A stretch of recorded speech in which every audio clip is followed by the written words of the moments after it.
ngoba yabona nje amaNazaretha abizwa kuthiwa inkosi yamaNazaretha yingakho ehlonipheka ngokungangabazeki uthanda noma ungathandi namanje ke mntaka baba ngiyokutshela mina inkatha umuntu wayezipolitiki enkatheni uyedwa umntwana waphinda ngene naba abanye noma beyazi politika some of them but they have a problem yokuthi they can't express their opinions, they can't express their feelings politically ngenxa yokuthi abazazi noma sebe right noma sebe wrong ngoba mawuzokhumbula ukaMagwaza Msiba kwayilokho esho into eyodwa ngithunywe umntwana yonke indawo ngithunywe umntwana kwagcina sekuyihlaya waphuma enkatheni kade national chairperson we-IP uMagwaza Msiba wasuka lapho wavula iqembu lakhe umntwana ophinda ngene waphatheka kabi futhi umntwana ophinda ngene wayengafihli wayi-express ukuthi akaphathekile kahle ngento eyenziwe uMagwaza Msiba kodwa futhi akazazi ukuthi akabulawa waqhamuka nobaba wayeno-Babyface namabhasi angisazi nje noma uBabyface usekhona noma amabhasi asekhona kodwa akazafi usaphilela manje wasungula inadeko le yona yebo ozibajiyana lo baba lona uphile ifreedom emnandi ngoba umntwana ophinda ngene wayazi ukhaya Khumalo wazwa umthethisa enkompeni ye-IFP umntwana ophinda ngolo wamxosha waphuma engxodozela ukhaya kodwa akazabulawa ukhaya namhlanje usekhona so into ebaluleke kakhulu la is to understand and to know politics njengamanje inkatha yagcina ukuba ne-conference yayo usekhona umntwana ophinda ngene ayiphindanga yaba nayo i-conference uyakhumbula ukuthi ngo-2011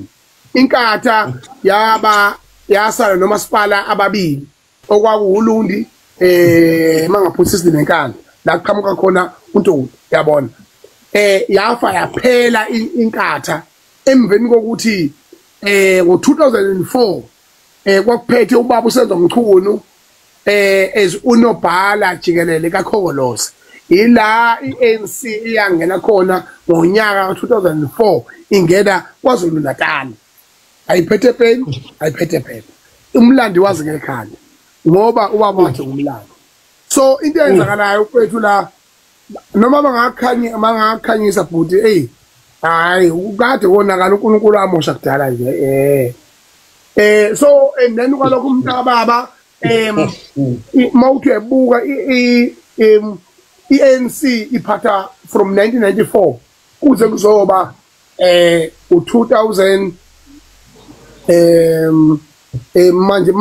manje noba beqala bebambisele manje noma u-2024 kuze kuzoba u-2024 yonke leyo nto leyo ikhombisa ngosobala ukuthi umntwana ophinda ngene kodwa he has been in the national parliament from 1994 waba uminister waka-Home Affairs iminyaka ngeminyaka waphinde wabreaka irecord lokuba is the most acting president of lifetime sasithi masifunda esikoleni sizokuthiwa umntwana ophinda ngene uthola ukuthi abahlaziye ukhosini bathi hey kunyuka ngisho amandla erandi phethe umntwana kusha abantu bakwaZulu ngoba phela ayikho into esasiyazi kwaZulu thina ayishunya into eyodwa kushunyayelwa inkatha sihleke size silala thina ngalokho singazi ukuthi amandla erandi anyuka amakwenze njani ehla amakwenze njani kodwa wakwazi uku-acta as acting president more than 22 times akekho umuntu wakwaba acting president ikhathi eyiningi kanjalo acta ngoba shuthi wayethenjiwe umntwana manje ke mina ke ukuyi-expressa kwami enkatheni ngamaphutha ayenzayo akunankomfa bathola omasipala abaningi ngo-2021 bathola amasipala abaningi kakhulu baphatha ama-district amaningi kakhulu into abayenzile bavele wonke umuntu wayomba amafosholo wahamba waya endaweni la emanxiweni kwasala khona amafosholo bathatha lo mafosholo bazomba igolide at the expense of our society, at the expense of our life. And manje ke mina njengongizwe Mlando Wamchunu, president of the Bheka Nation, angisoze mina ngakuthulela lokho ubufakazi obuqanda ikhanda umasipala wasemajuba bankrupt umasipala wasothukela bankrupt umasipala wase emkhanya kude umasipala wasejozini ubankrupt umasipala wase eshowe ubankrupt umasipala wasemelmot lapha emthojaneni is bankrupt umasipala wase emhlathuze is bankrupt uyabalisa ungwenzi lapha lo inyasa liyakhala lithi inyasa uma ngabe udayisa owakwenu nawe uyofakela inyelanga liyaqala liyabalisa malibika usizi manje liyavalelisa imndenini ayisebenze leyo nto. This is politics. If you have feelings, get away. And then bese kuzoba umasipala wasenkandla awunanga ngisho isent abasebenzi abaholi abanjani maqolusini laphana is completely bankrupt yabona. Ngicela mina wazi ukuthi ngempela kubo bonke labo masipala uma lento ngiyikhulumayo uyingamanga ngicela umphakathi wakhona nabantu abanomsebenzi uthinta umasipala kanye nabantu abamasebenzi bakamasipala lezi inkinga engiyishoyo ngabo bonke labo masipala nginamanga yini. And the majority of municipalities in KZN, they are governed by IP, and the IP iyona kanye ulundi is completely bankrupt yabona. So manje into ibukayo lento yokuthi uma ngabe ngempela umntwana ophinda angene ayinyanya kanje inkohlakalo engasekho shuthi ukuyinyanya kwakhe inkohlakalo sekuphindwe kashoni ingozi enkulu kakhulu abantu abangayinakile. And nalabo abantu abathi umuntu mayikhuluma futhi uthunyiwe yabona Mbubu ngiyakutshela mina iqiniso neqiniso lonke neqiniso lodwa ngithi mina Nzombane noMafu ngokumane ngithi mina umuntu waqala wathi hawu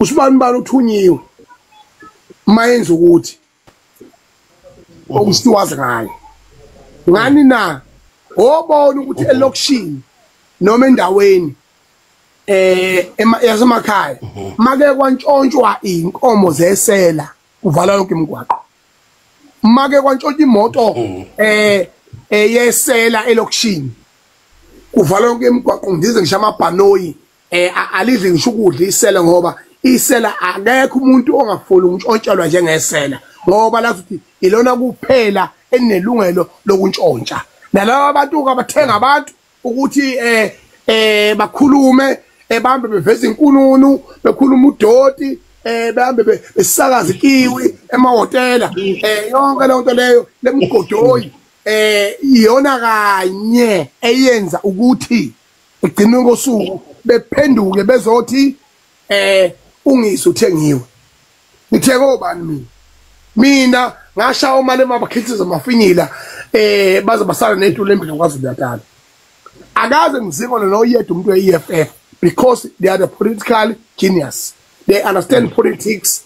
And uZuma uyakhumbula inkatha umntwana ophinda ngene ebizwa ngeGash to iGash ebizwa ngeGash kutelekiswa igama lakhe la kwabo lokuthi uGatsha Buthelezi inkathi ibizwa ngokova kuthiwa okova iGash yabo.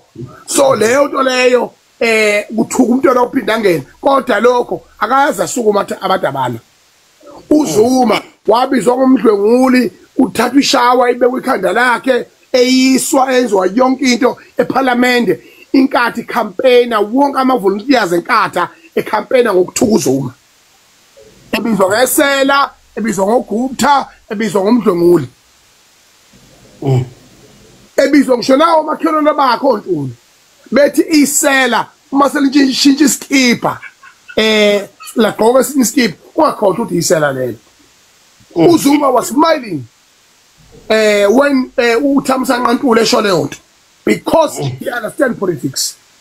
And then uJulius Malema when he expresses himself and politically and ngayo yonke indlela uyaqokothisa khuluma eqise mina ngikhulume no kunjana no ngakhandavula obaba uSiril Ramaphosa no baba uSenzo no Gudlamatashe bonke ngoba they owe me as a citizen of this country.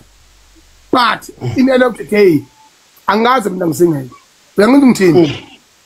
And then after that ngaphinde futhi iNFP ngayigxeka ngendlela engigxeka ngayo ubaba uPhansi akakaze ukuthi athumela abantu ukuthi bawukheme emizini kababa.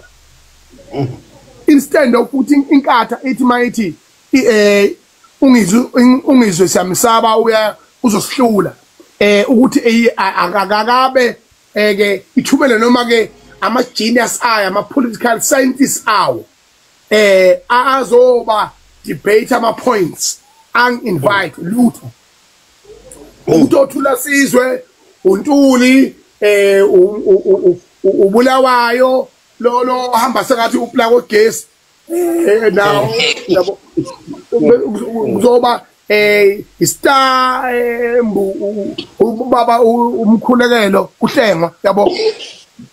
So bonke labo bantu akakaze besho ukuthi kimi no sicela uMacingwane sondele neno ayichaze into ayishoyo sesimzwile futhi siyaba encourage abantu ukuthi bawazi ukuyi-expressa ngendlela abafila ngayo ngoba inkatha umntwana ophinda ngene wayisungula as a democratical organization that will govern in a democratical constitution of South Africa.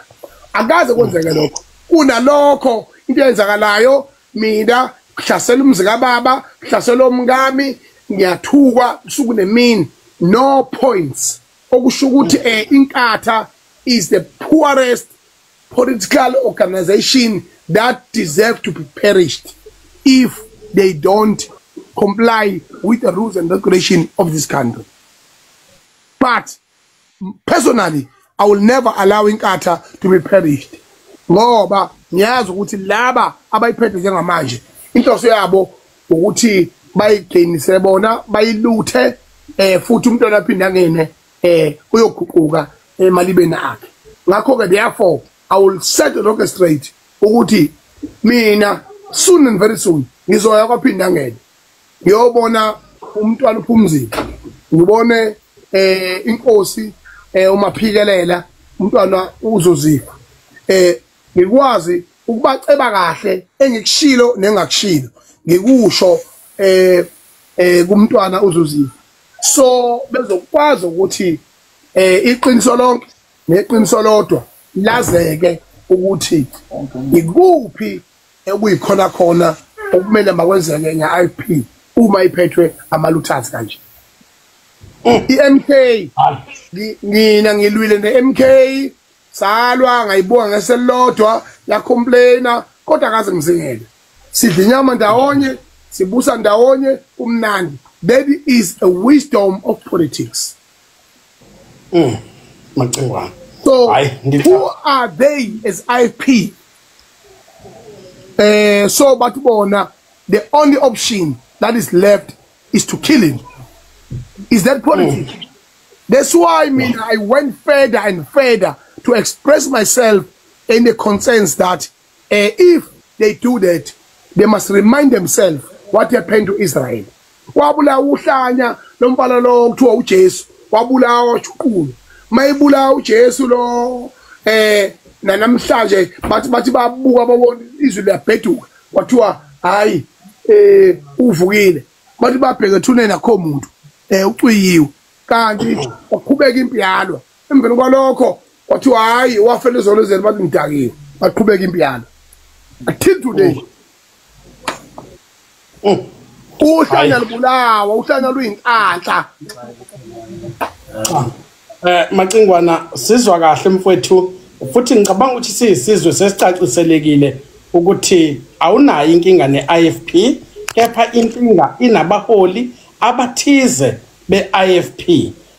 Mangathi mhlambe ngizwa kahle noma ungababizanga ngamagama ukhale ngezinkulumo zabo eyisusa uhlevana ezithi wena uyisitha ngokuthi wenze njani ubeke umbono wakho ukuthi iloko ikwashona umntwana wakaphinda ngene inkatha ayikazi iye enkomfeni yiloko nje kuphela kubangwayo yebo nanokuthi abaholi bayo after iGNU embovu banikezwe i-national task kade ngangikhala ngenkathi ukuthi iyaze regionalizer nala iphethe khona kuno MMC abasegoli lapha amavoti abantu bakwaZulu labo abahlala la kodwa abama citizen asema-hostel ibona benza ukuthi iqualify nokuthi ibe namakhansela egoli inkatha into eyenzakalayo ukuthi mfowethu awukwazi ukuthi umuholi under iGNU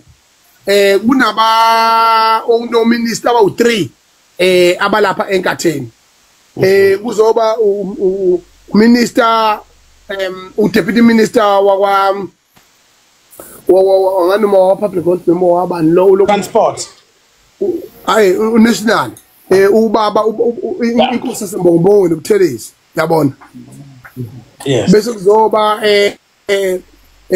ubaba uhlabisa ubulawayo uminister wakhokha ophethe amakhosi kanye nokusiwa kwamapipi ezweni lonke jikelele nomasipala yabo bese kuzoba umkhuleko o-deputy minister wakwa transport and the transport i-portfolio enzima kufana ngabe deputy minister mhlawumbe abawu3 noma abawu4 ngoba we got a serious problem yokungabi khona kwemigwaqo right ne-right i-vandalized ne-elungiswayo iyarojwa ngenxa yokuthi kongiwa imali ukuze bayize neyifebe into eyenzakalayo ukuthi mfowethu uminister deputy minister mfowethu umkhuleko Hlengo akakanalo ilungelo lokuthi under a constitutional government under constitution ya South Africa and under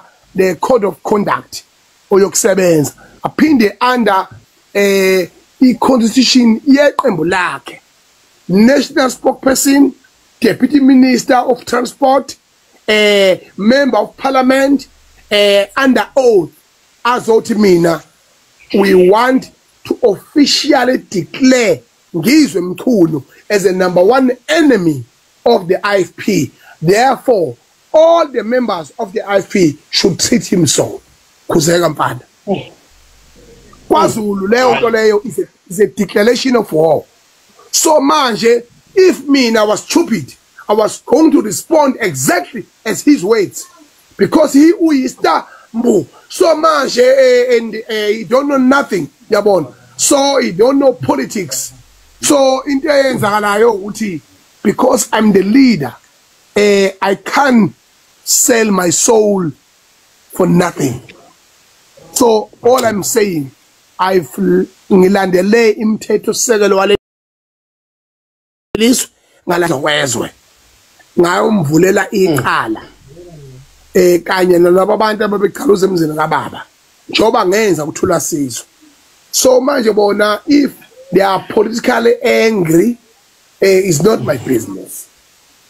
So yena ke lokho akwenzile ku outside parliament, go outside governance, go outside politics, because is instigating violence against me. Okushuthi umuntu nje member ye-IFP mayihlangana nami ngangikhande ngamatshe angibulane.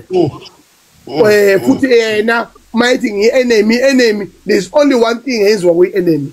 Enemy, when you see an enemy, you kill the enemy. You don't negotiate with an enemy. Mind you, I'm just a normal citizen with no card of any political organization.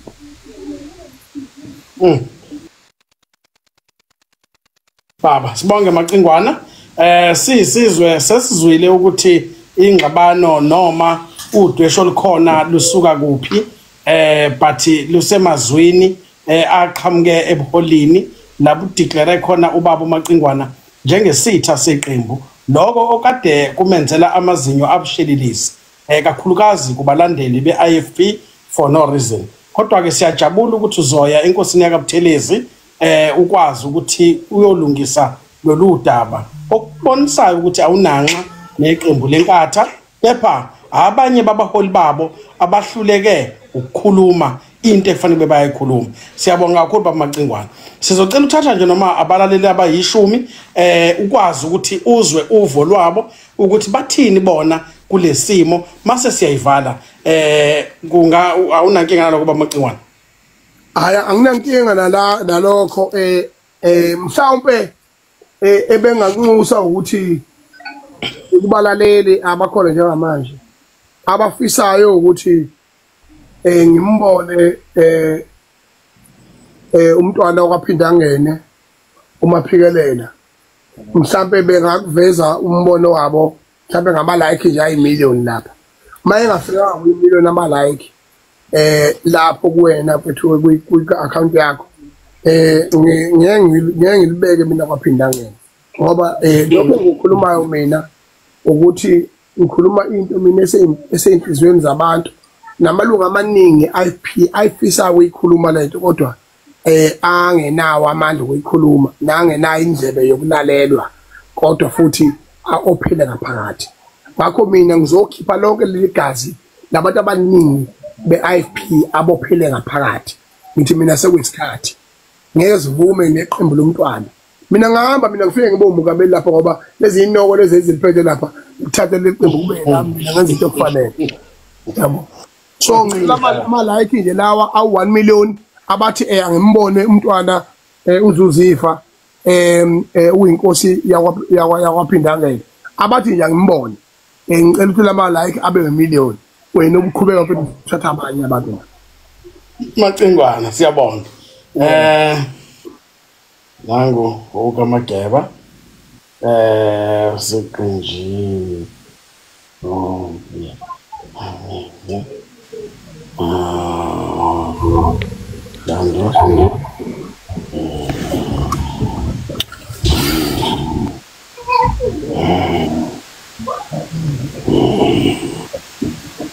okay.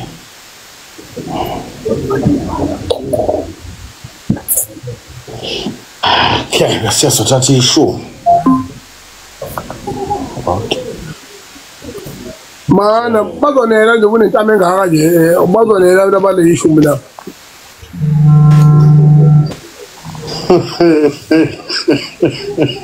Macingwane, hayi sekushoda ukugcina mfowethu.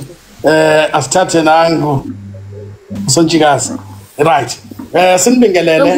Mina maye ngafikanga ku1,000,000 ama like angilibekwa phinda ngene. Umbiso nomatshana. Maye ngafikanga nje kumile ku1,000,000 angilibekwa phinda ngene. Abantu abathi mina angihambe ngiyobona umntwana inkosi yakwaButhelezi uMaphikelela ngikhuluma lolu daba ngicebe lezinja eyiphethe la eqembini lenkatha ezilibulalayo babethi angihambe ngicela ama like a1,000,000 mabethi ngiyeke hayi ke maye ngafikanga mina ngibeke lapha. Right. Sibingelele mntwana Mageba ninjani? Ngiyaphila kanjani? Ngakwazi ukubhala ngesikhathi somuntu. Ukhona umbuzo obufisa ukubuza kubaba uMacingwane? Yazi sawubona uTungizi angiyathemba ukuthi uyaphila. Siyabonga ukuthi usinikeze isikhathi sakho nje uzochaza ngokuphatha kabi mhlawumbe okwenzekayo eqenjini. Siyathokoza ukuba nawe. Engikuzwayo mina since ngilaleli uzwakala njengomuntu oyithandayo inkatha, uzwakala njengomuntu who's noma uthi wena unayo membership yeqembu but uzwakala as someone oyikhathalele inkatha. Okungiphatha kabuhlungu ke mina ukuthi makuziwa ey'ntweni zamasiko, makuziwa ey'ntweni zesiZulu ngizwe, makuziwa ey'ntweni ey'phathelene noZulu uyazigqaja kakhulu ngenhlonipho, uyazigqaja kakhulu njengomuntu osazisayo isintu but uphinde futhi wena uzicontradict kuyo yonke into oyikhulumayo wenze sokumuntu ongazi lutho, wenze sokumuntu ongaphumi ekhaya eliphilayo, wenze sokumuntu nje. At the very same time uphinde futhi uyicontradict kuyo yonke into oyikhulumayo Futhi umuntu uphinde umbize ngobaba. That to me says ukuthi uyayazi lento eyisho ukuthi wrong ngizwe.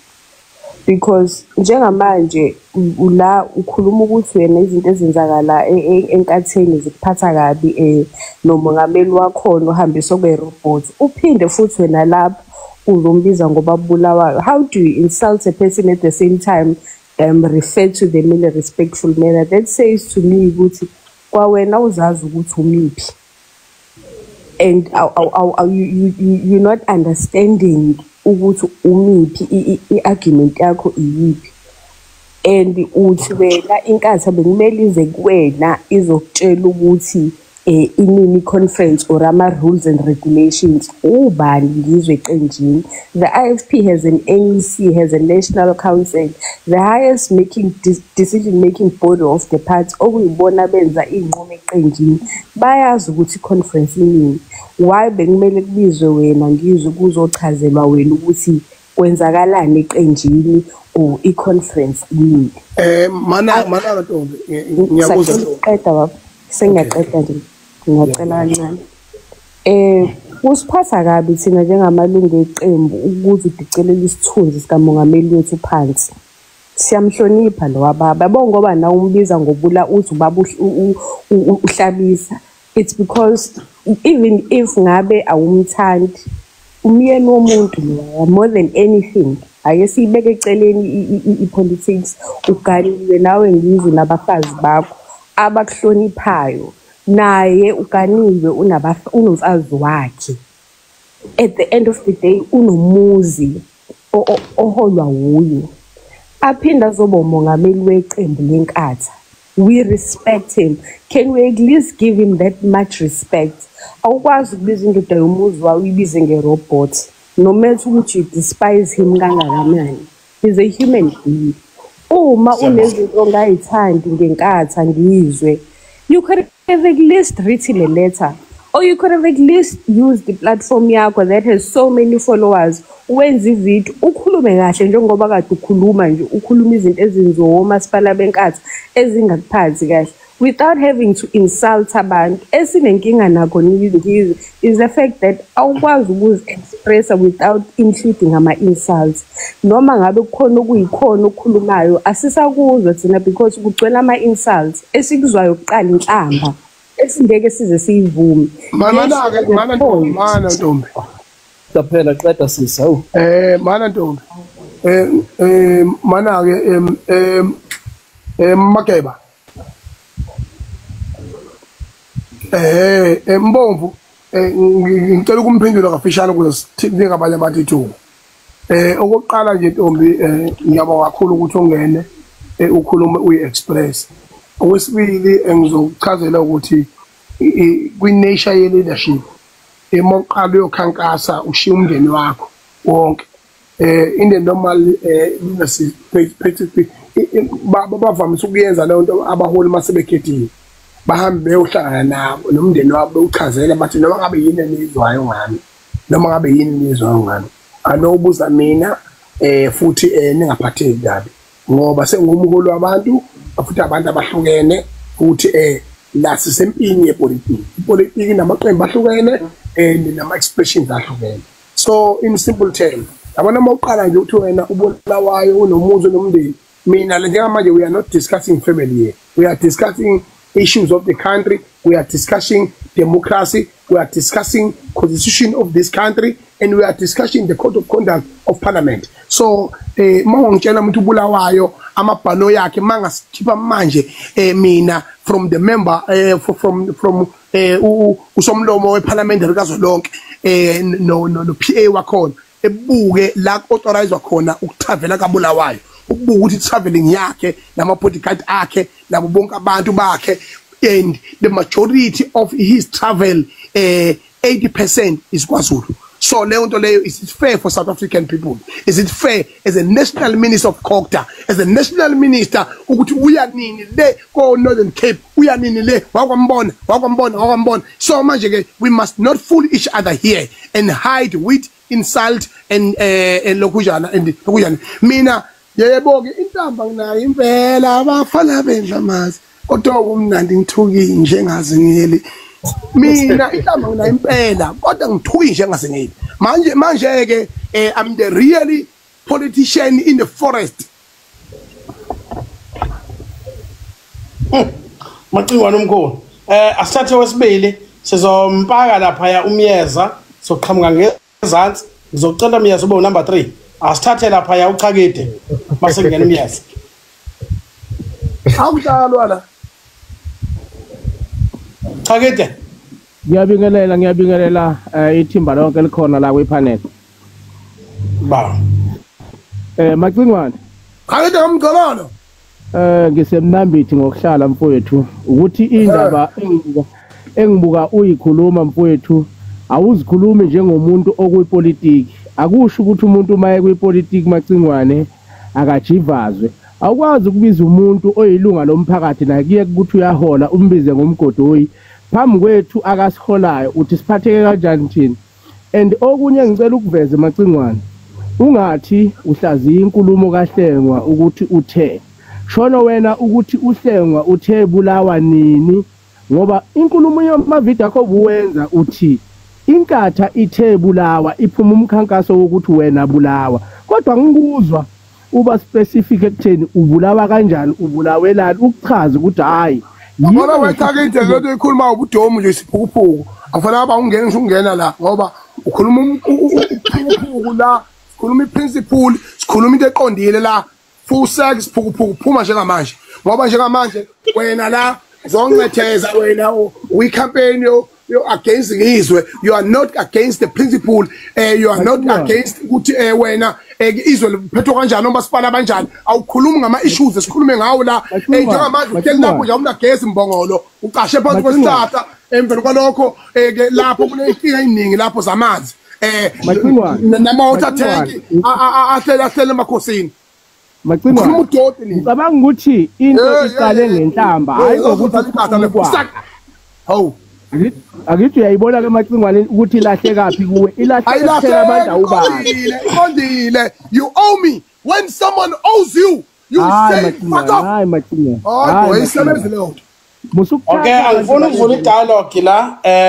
Chakide sidlulele kumyeza wena le date waChakide le date ufuna ngibolewe ngayo ayiqhamuke nawe uyangizwa ayiqhamuke nawe wena umithi wena zala man saki ubalothe bulawa mkhulu mfowethu bakwethu ngicela ningadenwa singavuli idialogue simple ngiyana mfoka myeza la hawu so manje ngiziduma imali lapha zihamba ngekephe business yakhona noma no Cingwane indaba ezithala umchunu nawona wonke umuntu okuyipanel angiqale ngokubingelela wonke umuntu okukhona kuyipanel ngiyasithoba ngiyeza Macingwane ukuthi bamphakamisa umoya ngiyacela lesikhathi lesi ukuthi nje sibe sonke ndawonye ngomoya ophansi ngilala lapha engikhona kunama point athintwe undaba ezalaphana uCingwane into ithi enkatheni wakubika uSompisi uMphemba umhlonishwa okhona ondunankulu kwaZulu-Natal uPremier wathi lapha enkatheni akasiboni isidingo yena sokuthi engacampaigna ubaba uHlabisa ngoba umntwana wamshiya umholi emkhethile okubaba uHlabisa moving forward nginenkolelo ukuthi la eNingizimu Afrika sonke singama members akhona la enkundleni yakwa TikTok noma on social media sinembono ehlezi share all over even on Facebook lokho we are exercising a freedom of speech if I may say angazi noma usekhona Mbomvu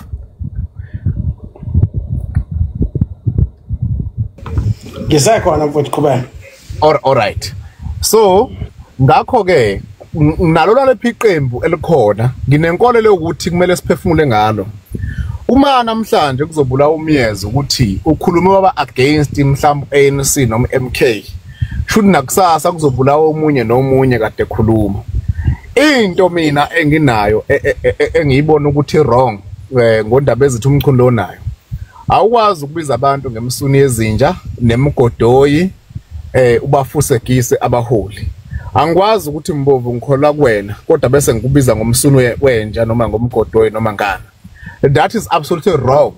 Lokho it is personal.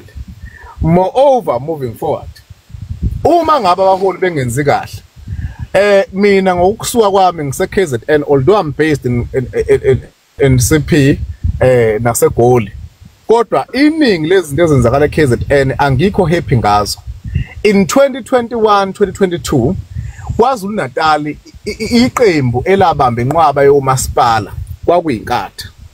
Ngolwazi lami mina bengazi ukuthi igebengu abantu abantshontsha imali yabantu beku ANC, but ngiyamangala inkatha mangabe kuthiwa mangabe inkatha kuvela even kuma ordinate ethile ukuthi intshontsha kangaka. Kuyangithusa leyo nto leyo. Sinenqwaba yomasipala abangenzi kahle.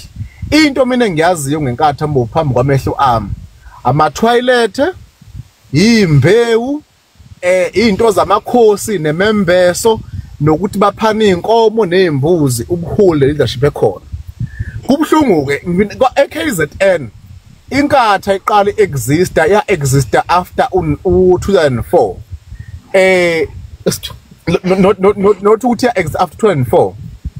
ANC waphatha after 2004, but before then it was inkatha all along. Kade ngibuka eMsinga beawadana ngezinto zama yini zama ebuthiwa into amahashi, into zamakalishi nani yonke into lamahanisi nani nawona kuthi khona nokwakhelwe indlu yenkosazana yamanzi kumawolo instead of skills development. Inkatha mina ngokwami belief eKwaZulu Natal ayinayo development ekhona. Sinenqwaba yabahlonishwa abakhona abanenqwaba yamacala even enkohlakala ababhekane nawo. For a practical example, kunobaba kade bizwa ngenkosi yeMeya, angifuni ukumention igama lakhe, like he was framed by social media ukuthi uyinkosi yeMeya, but due to ezinye zezinto wagcina engakwazanga ukuthi ayimithe eduzana umasipala wakho waBankrupt kwakuba inkatha yahlala phansi yabona amkhika out. Kunamhlanje sine iMeya even kuphi la koMhlathuze. Namhlanje kade ngizwa nje ngizwe KZN ukuthi kuyashe eMhlathuze. Mina kade ngikhona last week kuvuthile into zani imonto iRichards Bay babhizi banodoti rubbish all over. Even nakoMpangeni kunayona yonke into abasebenza bakwazi ukusebenza kuya strike okwenziwa yonke into ekhona. But uhostel mina la uhostel mina noma uhostel ikhetheze leli. Nami ngimuntu ngasaqedwe umfowethu and kanti bengithi ukhuluma mana ukwazi baba Maqingwa ukumphendula point to point. La ephuzweni nje ngikuqala nje lokho nje ngiqala ngimphikise la ephuzweni lokuqala ukuthi inkatha ayenze lutho. Inkatha yebo ine tendency angithi ngishilo ngathi mina ikhandwe ngaphansi sisekelo sobukhosi.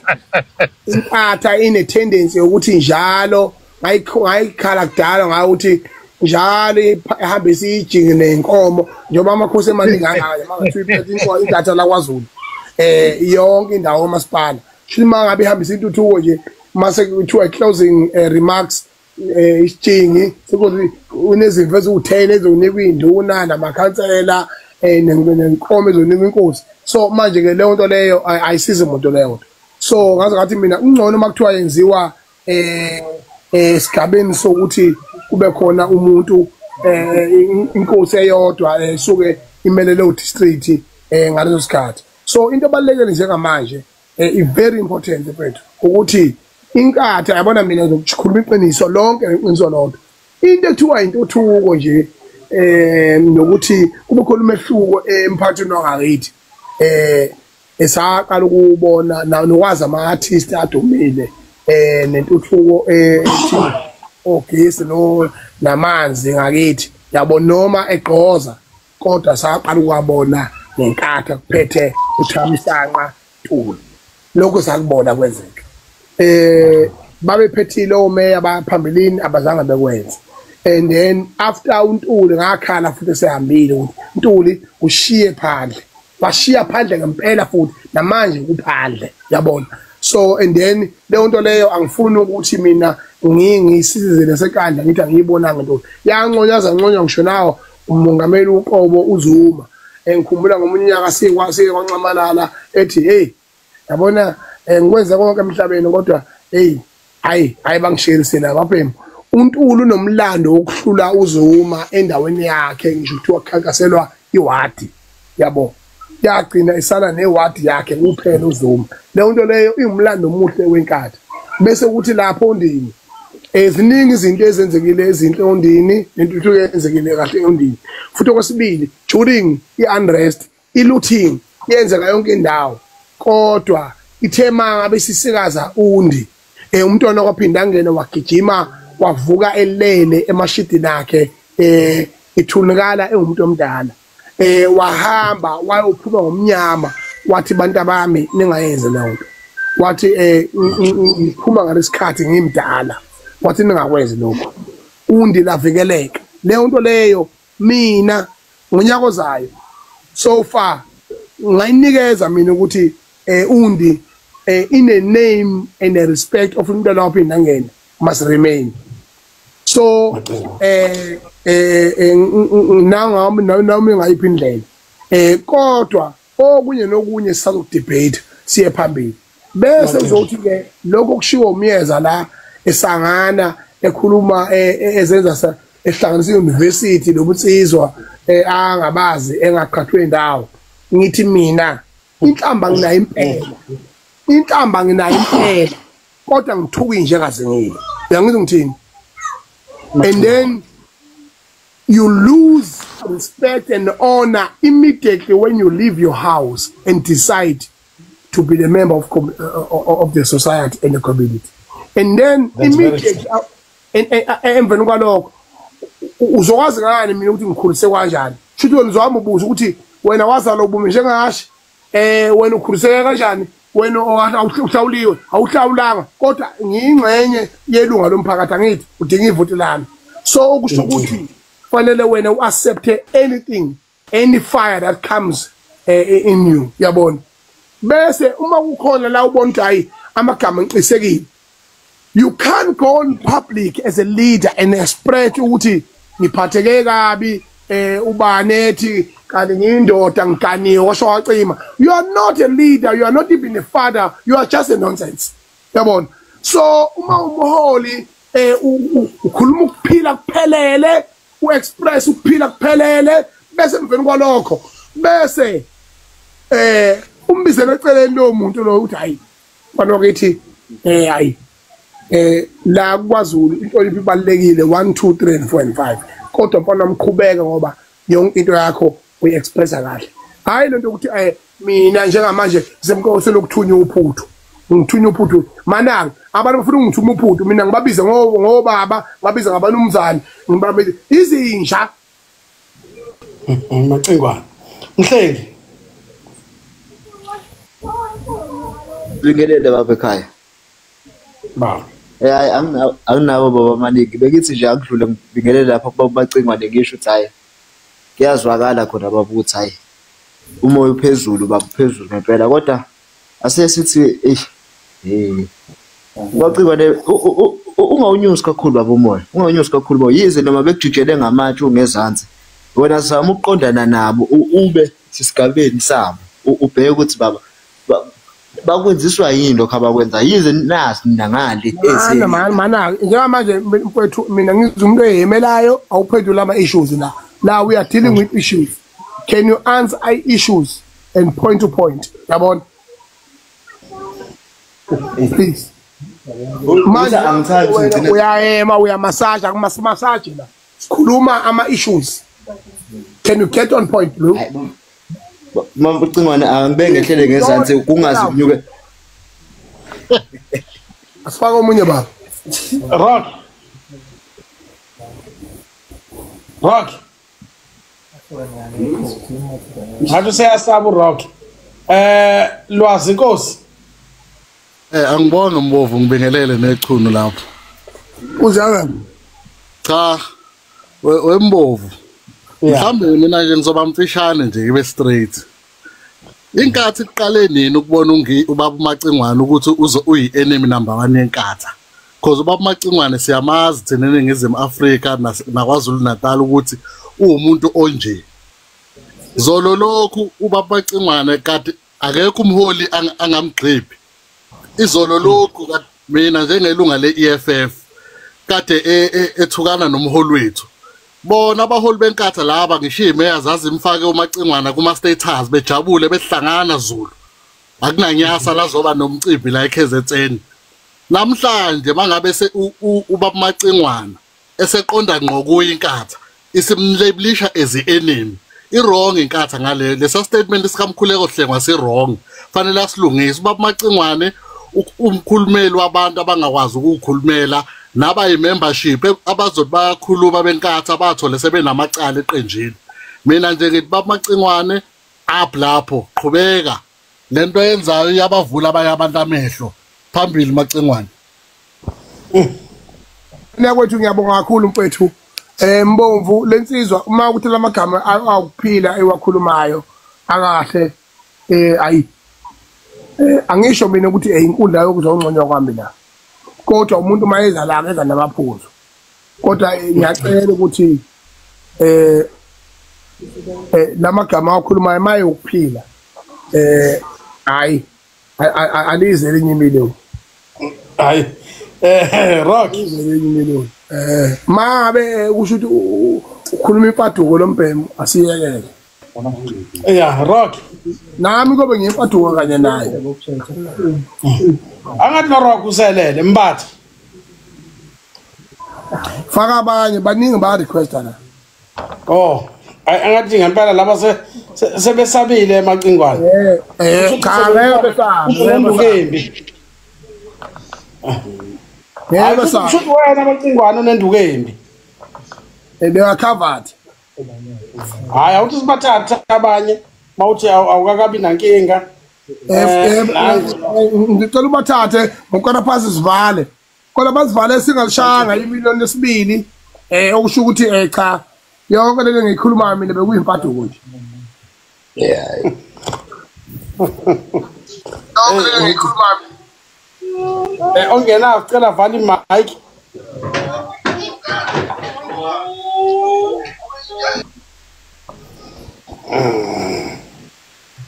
okay right asiqale lapha ya ku Nongalo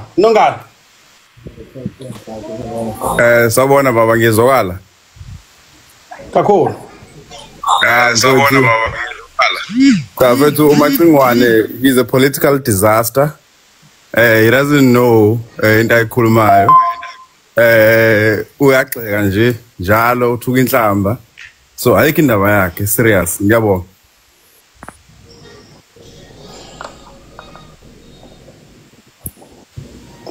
ngiyabonga mfethu indeed I'm a disaster ngiyabonga mfethu indeed I'm a disaster Godon Matomela uyaphila mntaka Mada siyaphila njani nina hayi singanana Nyanda emkhonto Macingwane yes you are speaking to a political disaster here how are you say I'm good political disaster and you wahle kakhulu uNkulunkulu akunwebanga kahle la vela khona manje usashaya inyana yeah cha nami Mbomvu ngithi ake ngifike elijikayo la uyabona Mbomvu mina ngiyenkulumeni kaMkhuleko Hlengwa uMkhuleko Hlengwa nje totally wrong wrong kakhulu uMkhuleko Hlengwa ngoba uma uMacingwane egadla ko ANC ko MK ko EFF bajabula bahleka kumntana ayiwo madoda unokwazi nokwanda uma sebebheke uma uMacingwane sebhekene nabo ngqobe inkatha sebeyakhala leyo nto ayifuneka uMkhuleko Hlengwa lento ayenzile ukuthi ezothi uMacingwane uyi-enemy yokuqala bona mabehluleka ukusebenza abasugxeka bethu uMacingwane uyi-enemy yenkatha uma behluleka ukusebenza uMacingwane ekhipha amaqiniso abo.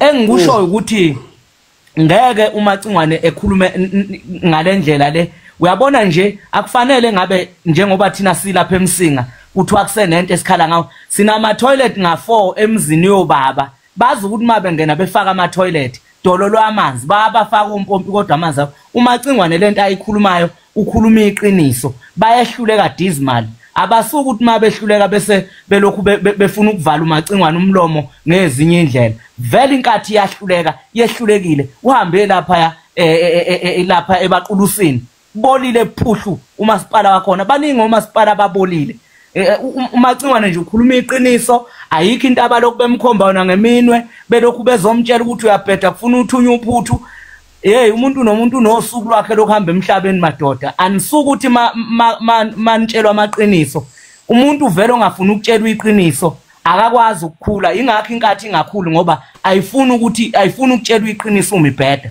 uma bebheda bafuna ukunconywa wake wangabancoma senizitha semcabene so ngeke thina sihlale singabatsheli ngeke sife sithandaza uNkulunkulu ebusuku ebese sisothandaza abaholi benkatha never ngeke yenzeke le uMacingwane into akayikhulumayo ziqiniso zonke ayikho into eyamanga njoba omaZulu bekhuluma nje bethi ubizobulawa ngani akuziyo kuzomasajwana la wakhethela yena ukuba umholi wabantu so kufanele ukuthi kukhulunywe ngalendlela okufanele kukhulunywe ngayo akuziyo kuzongcengwa abantu imali yomphakathi laba idlayo abenza zonke izinto zabo abathanda ukwenza ngazo so akekho umuntu ozoncengwa uma umuntu ebona ukuthi uyindoda noma unomakoti akahambeke uhlala kwakhe ushiya umphakathi uphathwe abanye abazokhona ukumelana nayo yonke lento eshiwo uMacingwane ngoba kuzomasajwana la makungamasajwana washo nomaleme eParliament wathi uyamhlonipha kakhulu uZuma kodwa kusemsebenzini makusemsebenzini kusemsebenzini ngabonga Mbongi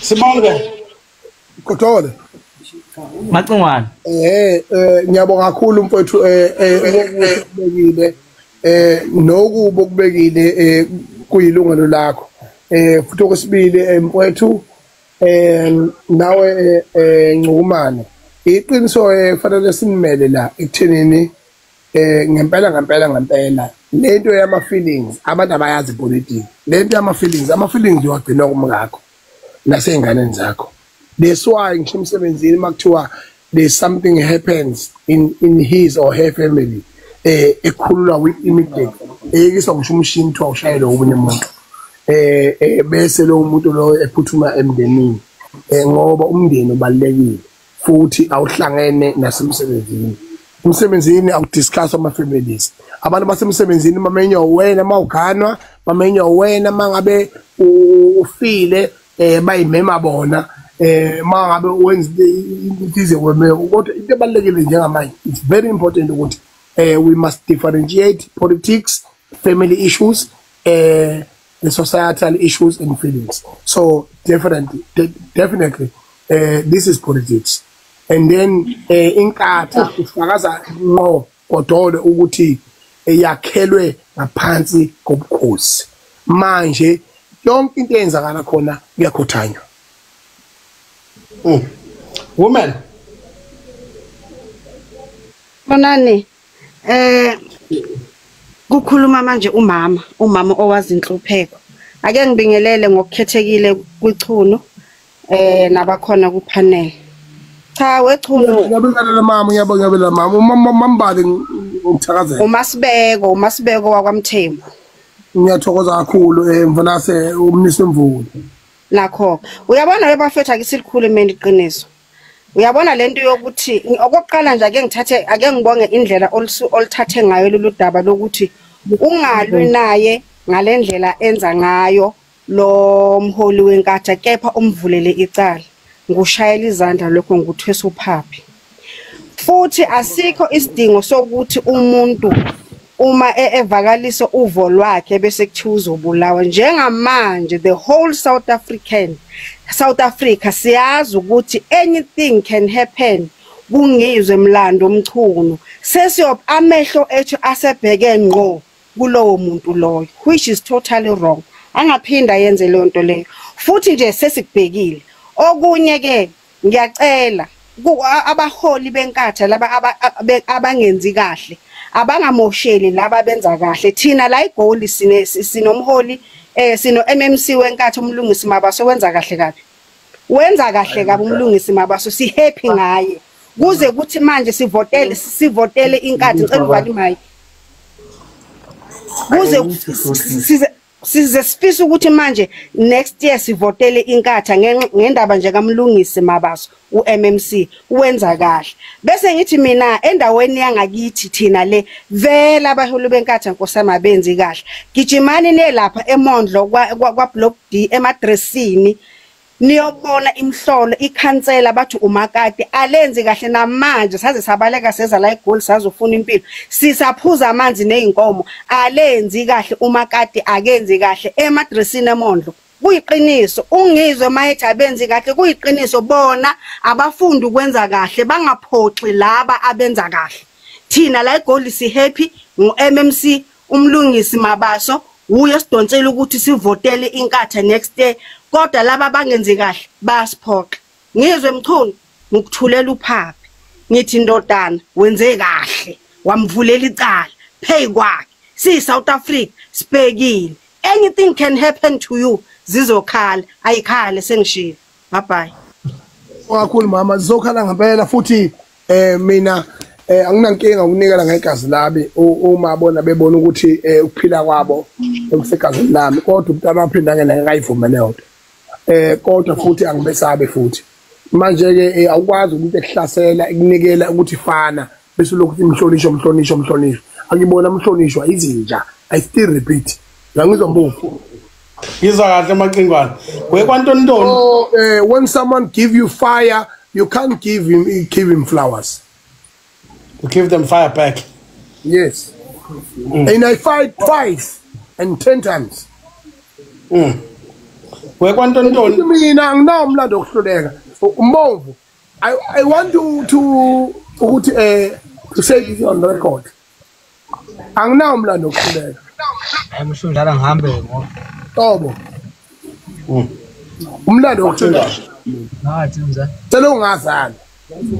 Futhi okusibili ngithi mina umkhuleko thula sizwe bathumeni bafana bakithi kodwa koshiyana mama kona okay koshiyana mama kona ngiyana ntontoni baba Mbongu Nyanda eMkhonto mfowethu uyapheka kodwa ndaba ezitha hayi ubhlungu ndawo asikho niphezela ngakini hawu ngiyabonga Nyanda eMkhonto kodwa uhlekani Mbongu awuyathi cha Mbongu angibonga mfowethu ngale platform Mbongu igama laleli page kwaNtonto Livestock. Oh okay yes cha Mbongu yes Mbongu asibonga mfowethu ngeplatform ukuthi usilandele umfo kaMacingwane ngokwami okubeka uMacingwane kuyiqiniso siyayibona idisaster yokuwa komasipala phambi kwethu base KZN kodwa uMacingwane njengobhuti bengifisa ukuzwakalisa ilaka lami kuyena ngicabanga ukuthi lana okubonakala ngathi khona kube nokugeja abantu abaningi babone ulimi lukaMacingwane engathi luyalumela lokho akubeka futhi uMacingwane kokuthi abanye abaholi bakusebenzisile lokho kwabanye abaholi belumelisa ulimi uqinisile kodwa bengathi ke mina noma kunjalo kodwa asingasali sesona nathi ngenxa yokuthi abanye abaholi bayona kodwa Nyanda eMkhonto lokhu kokuexpressa imizwa yakho ngendlela ofisa ngayo kuyilungelo lomuntu noma lomhlali wakulelizwe sikulona kodwa bengifisa Nyanda eMkhonto ukuthi ngezama ukuthi sithi ukulisondeza ulimi kancane ukuze ezintweni eziyiqiniso ezikhulumayo kungabi sekumuntu obalekela iqiniso ozobambelela wena uzokhuluma ngolimi la noma uzokhuluma ngamaphuzu ngoba iphuzu asikalizwe ngoba sizokhuluma lapho lemini iphuzu unyanda yemkhonto elikhona iphuzu esibona ufuna ukulinyazwa. Abantu abaningi abasakunakile okuhluba ukusho, sebebambe kulamagama alumelayo. Angitsho izinto engisho nyanda yemkhonto, sebebambe kulamagama alumelayo, abasafuni ukulalela iqiniso lenkulumo ubukhuluma. Mana ke ilelo phuzu engilishoyo. Mana iqiniso lilalelwa abantu abangaki, amangalalelwa abantu abangaki. Mawungabeka nje abantu abawu10 endlini bese uthi abala ozofica bejabule abalale iqiniso ubahlokanise 55 uzofica bejabule abalale iqiniso labalale amanga ibapho uzofica bejabule. Angikukhumbuzeke nyanda yemkhonto ukuthi abantu iqiniso abalithandi, abantu bathanda ongakhona iqiniso. Amanga up kulokho okushilo nyanda yemkhonto akukho kungamanga. Ngifisa ungizwe kahle lapho okusho konke kuyiqiniso, kodwa ngikhalela mina ukuthi abantu abaningi sebethatha leli bala elibe lincane elimnyama endwangini emhlophe sebesebenzisa lona bathi yonke into yakhe ingcolile. Ngifisa ukuthi asilisuse leli bala elimnyama okuyilona sebenamathela kulo beshiqe. Sorry futhi, sorry angalisusi, ngiyalithanda, ngiyal-enjoya nina. Into abalekile ukuthi ibalekile ukuthi mina senginitshenile into ebalekile emphakathini.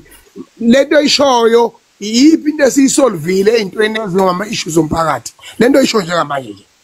Wena uzoqhamuka wena uzoba yiprefect emzini kababa ulethi yalo. Awufuni umfundisi mina la. Mbovu sacela ungehlise Mbovu. Sesothatha laba nje abogcina Ndomoyana Ndimasiyari Bondo barimeni. Ngizovuka tata.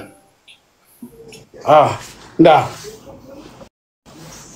Hayi ngibingelele lapha kuyichuno, ngibingelele nakuwe baba uMovu. Baba. Into esho lichuno ngiyayivuma ngoba vele uMacingwane ukhuluma kanje, fanele sim understand. Nalaba ke asebekhala manje sebekhala ngoba sebedlisa upelepele nabo abathi ichunu liudlisa abanye bashaya izandla. Ichunu liqala ukuyenza lento, indlela yalo elikhuluma ngayo, and mawungumholi ohola abantu uzohlale usemlonyeni yabantu. So okwenziwe into okusho ichunu ku right. Uyabona mina ngisuka lapha kwaNongoma endaweni yaseMaphopho, asina amanzi, nali ichunu lake lafika kuphethe omunye umeya lalwa nayo ichunu ukuthi wena unamanzi abantu abanamanzi.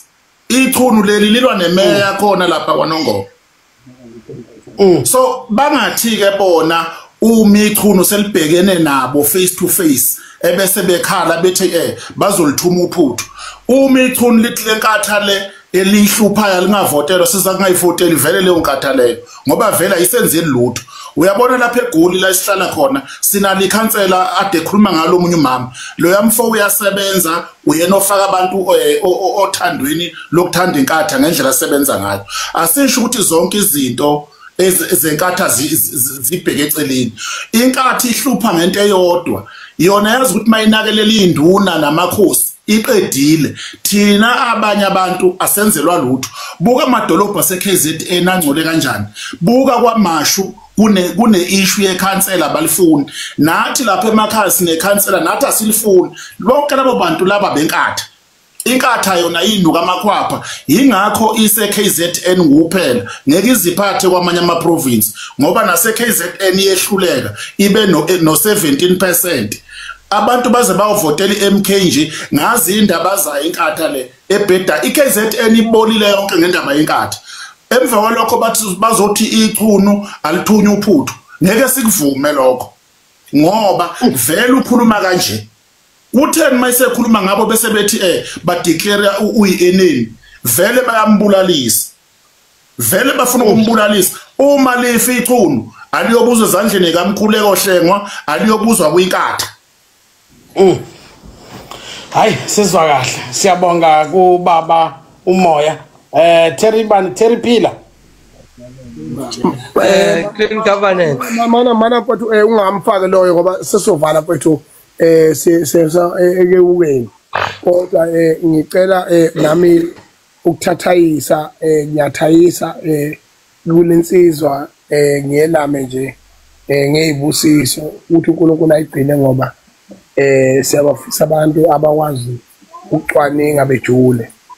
Mbonvu mfowethu ngikhuluma into ejulile kuwena.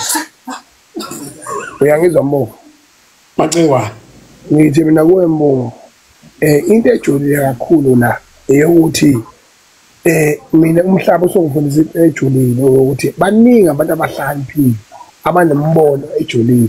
Yingakho ama-social media baveza ngendlela abaveza ngayo bese laba abaphambili bebe nesikhwele bengakwazi ukubamukela ukuvula inkundla enjengale yakho wethu clean governance unikeza abantu ithuba uyi-expressa uNkulunkulu akuvikele ngayo yonke indlela mfowethu ubalekile nalo mbhemo lo okhulumayo njengamanje ubalekile njengamanje ngicela imiliyoni lokuqala elithi uma hlanganise 1 million sizongena kwaphindangena imiliyoni lokuqala lengena kwaphindangena sohlangana nomntwana umaphikelele ngase ngicela imiliyoni lesibili lokuthi uma ngikhuluma mina kungeyikho noma ubheda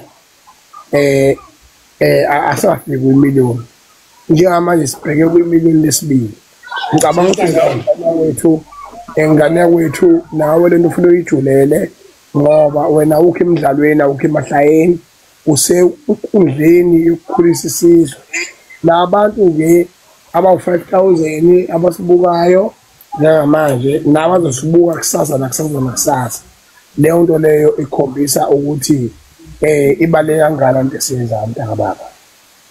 Macingwane mfowethu nathi siwu-clean governance mfowethu asikuqinisekise ukuthi sizoqhubeka futhi nokuqinisekisa ukuthi uyaphepha konke lokhu okuthanda ukusukuma okuwumsindo ogangayo ophikisa umuntu owaziwa isizwe sonke akekho ongamazi ungizwe mculo kuyiphutha ukuthi kube khona namhlanje ozothi uxakwa indlela okhuluma ngayo sikwazi sonke ezweni ukhuluma kanje and awukhuluma ebaholini benkatha kuphela kuwona wonke amaqembu akhona ukhuluma kanje angazi ukuthi inkinga ngabe sekuphi uvikeleke uphephe mfowethu nathi kodwa siyosukuma ngako konke indlela esikwazi ngazo ukulekelela nokuxhumana nekuxhunyanwa nabo sithi nje phepha sithi sizozama ukuthola yena umnomzane umkhuleko hlengwa lo eze naye azochaza ukuthi khulumo yini leyabe ikhuluma akwazi ukuthi atshela abalandeli beqembu lakhe ukuthi cha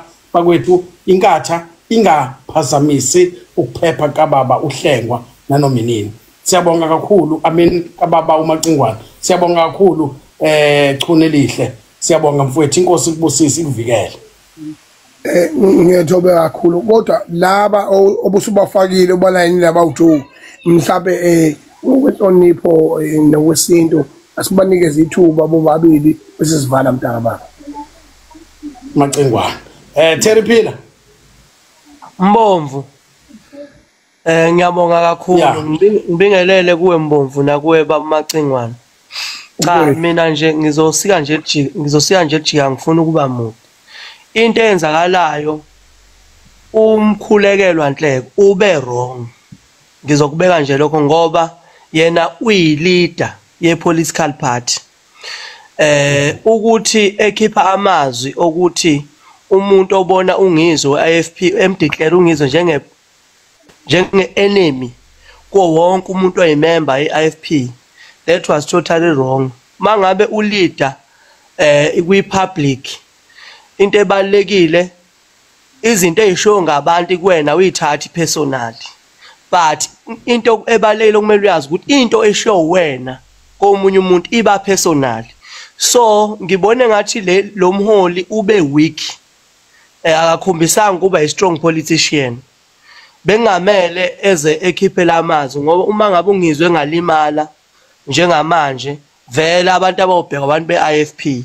Okunye futhi ungizwe akavotelwa ungizwe unesupport engavoteliwe.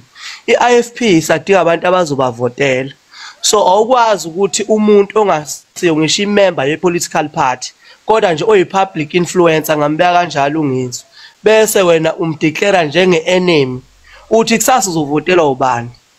So I think uma ngabe ngiyajabula Mbomvu uma ngabe uthi uzombiza umkhulekelo ezokhuluma la.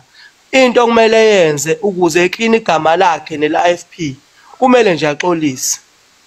Uma ngabe uthi umuntu umdeclare njenge-enemy kodwa ewumhlali wase-South Africa ngamanye amazwi u-infiltrator amalungelo abantu ukuthi bekhulume uma ngabe bengekho happy ngezinto abazenzayo, which is wrong because umuntu ungizwe ngoba ekhona umhlali wala eSouth Africa kwaZulu Natal uyavota ngoba evota nje usebenzisa ilungelo lakhe lokuthi akhulume. Ukuthi ukhuluma kanjani kuye yena angimele ungizwe uma ekhuluma kuye angimele neresponde ngendlela ungizwe akakhulume ngayo ngoba ungizwe uvotile evotela yena. So bese ukuthi okunye into wrong lento yokuthi ngisengiyavala baba lento yokuthi kuthiwa usibanibani ubaba omuzi abantu bangabefuna kuba ubaba bemizi abahlala emakhaya bengafuni sibavotele ngoba phela kusho ukuthi ngenxa yokuba ngoba bemizi esikwazi ukukhuluma mase sivotile. Ngiyabonga. Sibonge kakhulu ukuphuthela. Ngicela ukuthi sobahlanganisa amacingwana sibonele.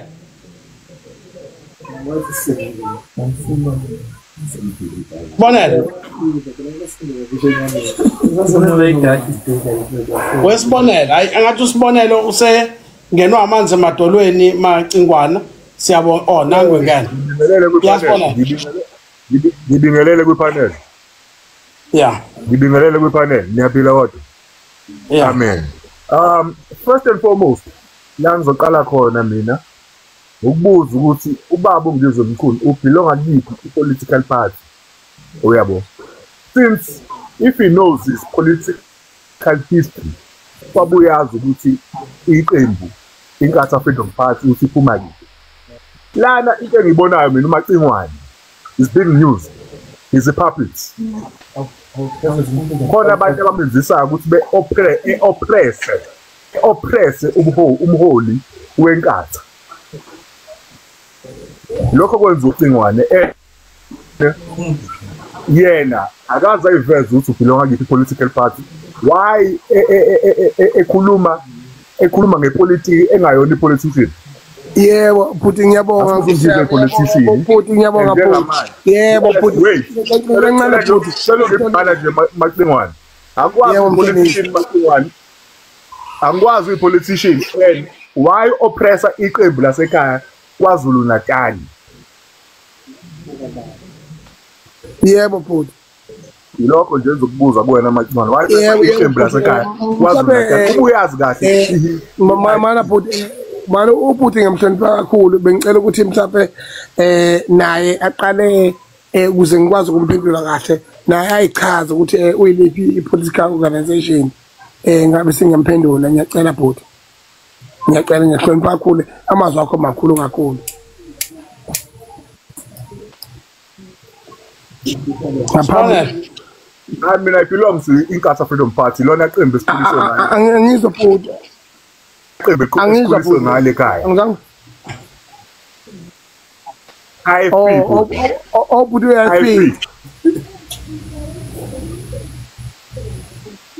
Hello? Yebo. Yes, Macingwane, ngiyakuzwa. Yebo. Mana Budi. Angimuzwa lo muntu. Lalela Macingwane, silalela wena njengamanje. Hayi, mina ngibuza ukuthi uyiliphi iqembu lezepolitiki? I belong to iNkatha Freedom Party. Yes. Yonke lo khulumayo is based on feelings and not in reality, and you are a dumb cop. Then bese ngiphendula omunye umuntu umvale embovu lo bese ngiphendula le yampembe previous leyansizwa ngaphambi kwalo lensizwa le ngaphambi kwalona ikhulume iprinciple ebaleka kakhulu ukuthi einakeke ngayo yonke indlela and yabeka amaphuzu abalekile ukuthi awukwazi ukushiya umndeni wakho uhambe uyozingela bese ubuya nengozi nasentabeni uzothi umndeni wakho awuhlekile awukhale kanye nawe unamanga mbovu qinisile maqinga injalo baba ngeke sayichaza kakhulu baba wami ngiyabonga kakhulu mne wethu kukho konke okwenzekile ngithi mina zonke insizwa kuzo zonke insizwa eyikhona endimeni zepolitiki neyikhona emabhinqini njengami kubo bonke abantu abangeyona ilunga la any political organization kodwa they must make sure that they fight and demand their rights abahluphi njoba kuhlupha mina ngithi mina nabo abahluphe futhi ayikhale macengwana hayi siyabonga kakhulu uchune lihle siyabonga ngesikhathi sakho mfowethu njengoba besike sasho sizolisukumela kakhulu udaba senze isiqiniseko sokuthi kuyacaca ukuphepha kwakho siyathemba ukuthi namaphoyisa azosenza isiqiniseko semsebenzi wawo siyabonga ngesikhathi sakho macengwana ngocela umhla ka26 ushiye uvulekile mfowethu sobe sesixoxa ke eceleni ngiyokudingela eduze ngiyabonga kakhulu uthobeka mina kwethu nawe uNkulunkulu akuphephisa ngoba ibalekile cha hayi akuphephisa hawu wawusuvuma fast angisho ukuthi uNkulunkulu akuphephisa cha akuphephisa hawu akuphephisa